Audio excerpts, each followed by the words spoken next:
Hello friends, तो आइए biology के कुछ इंपॉर्टेंट क्वेश्चन करना स्टार्ट करते हैं। फर्स्ट क्वेश्चन है, विकासवाद का सिद्धांत सबसे पहले किसने प्रस्तुत किया था? विकासवाद का सिद्धांत सबसे पहले किसने प्रस्तुत किया था? डार्विन ने। विकासवाद का सिद्धांत सबसे पहले डार्विन ने प्रस्तुत किया था। प्राकृतिक वर्ण का सिद्धांत किसने दिया? प्राकृतिक वर्ण का सिद्धांत डार्विन ने दिया था। किसने दिया था? डार्विन ने। प्राकृतिक वर्ण का सिद्धांत डार्विन ने दिया था। लेमार्कवाद किस पर आधारित है? लेमार्कवाद किस पर आधारित है? अर्जित लक्षणों की वंशागत पर। लेमार्कवाद अर्जित लक्षणों की वंशागत पर आधारित है। ऑर्गन ऑफ स्पेसिस पुस्तक के लेखक कौन है? ऑर्गन ऑफ स्पेसिस पुस्तक के लेखक डार्विन है। कौन है? डार्विन। ऑर्गन ऑफ स्पेसिस पुस्तक के लेखक डार्विन है। डार्विन अपनी यात्रा किस जहाज से गए? डार्विन अपनी यात्रा किस जहाज से गए थे? बीगल जहाज से गए थे। किस जहाज से गए थे? बीगल। डार्विन अपनी यात्रा बीगल जहाज से गए थे। विकासवाद का आधुनिक सिद्धांत क्या कहलाता है? विकासवाद का आधुनिक सिद्धांत क्या कहलाता है? नव डार्विनवाद कहलाता है। क्या कहलाता है? नव डार्विनवाद। विकासवाद का आधुनिक सिद्धांत नव डार्विनवाद कहलाता है। योग्यतम की उत्तरजीविता वाक्य किसने दिया? योग्यतम की उत्तरजीविता वाक्य किसने दिया? स्पेंसर ने दिया। किसने दिया? स्पेंसर ने। योग्यतम की उत्तरजीविता वाक्य स्पेंसर ने दिया। जीवाश्मों का अध्ययन क्या कहलाता है? जीवाश्मों का अध्ययन क्या कहलाता है? पैलेटियोलॉजी कहलाता है। जीवाश्मों का अध्ययन पैलेटियोलॉजी कहलाता है। जीवाश्म विकास के किस प्रमाण को दर्शाते हैं? जीवाश्म विकास के किस प्रमाण को दर्शाते हैं? पुराजीवी प्रमाण को। जीवाश्म विकास के पुराजीवी प्रमाण को दर्शाते हैं।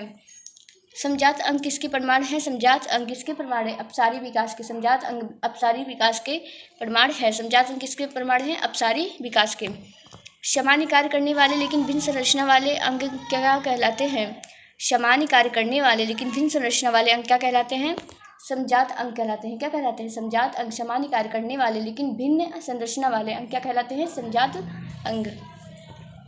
पक्षियों और कीट के पंख किस प्रकार के अंग हैं? पक्षियों और कीट के पंख किस प्रकार के अंग हैं? समजात प्रकार के अंग हैं।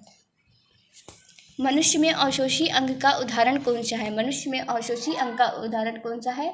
एपेडिक्स है। क्या है? एपेडिक्स। मनुष्य में अवशोषी अंग का उदाहरण एपेडिक्स है। भ्रूणीय विकास के अध्ययन को क्या कहते हैं? भ्रूणीय विकास के अध्ययन को एम्ब्रियोलॉजी कहते हैं। क्या कहते हैं? एम्ब्रियोलॉजी। भ्रूणीय विकास के अध्ययन को एम्ब्रियोलॉजी कहते हैं।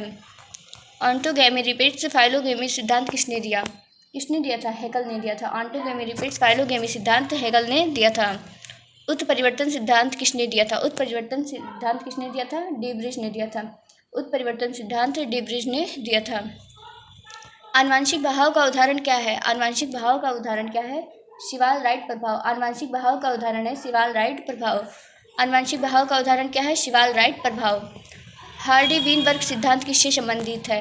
हार्डी वीनबर्ग सिद्धांत किससे संबंधित है? आनुवांशिक संतुलन से। हार्डी वीनबर्ग सिद्धांत आनुवांशिक संतुलन से संबंधित है।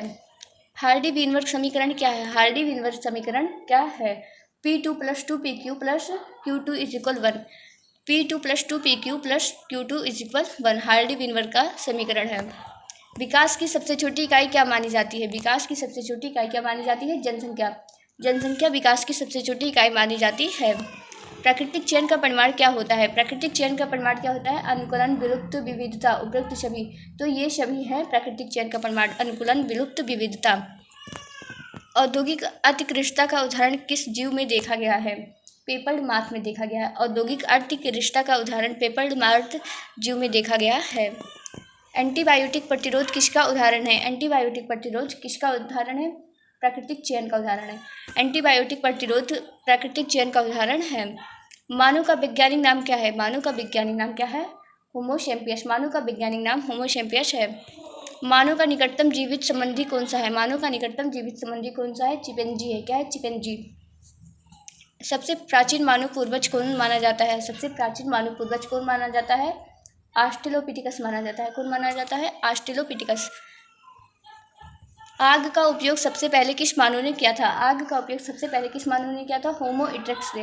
होमो इरेक्टस ने आग का सबसे पहले उपयोग किया था। आधुनिक मानव का विकास किससे हुआ माना जाता है? आधुनिक मानव का विकास किससे हुआ माना जाता है? किससे हुआ माना जाता है? होमो सैपियंस से। आधुनिक मानव विकास किससे हुआ माना जाता है? होमो सैपियंस से। जीव विकास में फिटनेस का अर्थ क्या है? जीव विकास में फिटनेस का अर्थ क्या है? जीवित रहकर प्रजनन करने की क्षमता जीव विकास में फिटनेस का अर्थ है। जीव विकास में फिटनेस का अर्थ क्या है? जीवित रहकर प्रजनन करने की क्षमता। नई प्रजातियों के निर्माण की प्रक्रिया क्या कहलाती है? नई प्रजातियों के निर्माण की प्रक्रिया क्या कहलाती है? स्पेसिएशन कहलाती है। नई प्रजातियों के निर्माण की प्रक्रिया स्पेसिएशन कहलाती है। Thanks for watching. ऐसे ही वीडियो के लिए चैनल को सब्सक्राइब करें। वीडियो कैसा लगा कमेंट में ज़रूर बताएं। Thank you. और हाँ, वीडियो को लाइक करना मत भूलें। Thank you.